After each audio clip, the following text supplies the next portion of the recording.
Avant les années 80, il n'y avait que des agents d'EDF en centrale. Donc le travail était quand même fait, il y avait quand même des arrêts, donc c'était quand même des agents d'EDF qui faisaient le travail. Donc il y avait pour les agents d'EDF qui faisaient les grands déplacements, il y avait une unité interne à EDF, hein, et puis les gars ils tournaient d'une centrale à l'autre. Voilà. Et à quel moment ça a changé? Dans les années 80. Moi, je suis rentré en 85, ça a vraiment commencé après, où EDF a vraiment accéléré la sous-traitance des activités radioactives. Moi, quand je suis rentré, on était à 20%. 5 ans après, on était quasiment arrivé à 80%. Là, aujourd'hui, on peut dire qu'on fait 90% des activités sous rayonnement ionisant. C'est énorme, quoi. Je pense qu'EDF a commencé à avoir les rapports des médecins du travail de leur site. Et puis, ils ont dû avoir les premières données, les premiers résultats sur l'exposition à la radioactivité. Et là, ils se sont rendus compte qu'il y avait déjà des gens malades chez eux. Et puis, l'expérience de l'amiante fait que ils ont regardé comment ça se passait juridiquement sur l'amiante.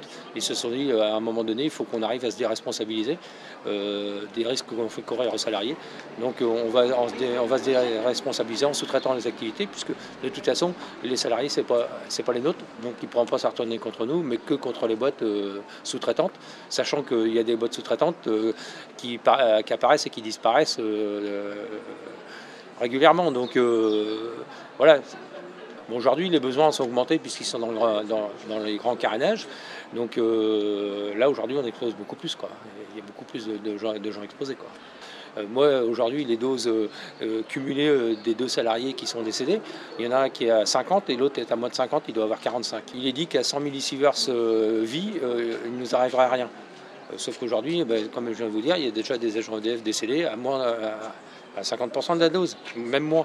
Donc, sachant que moi, je suis déjà au-dessus à 250 et les sous-traitants, les anciens sous-traitants, on a des doses faramineuses.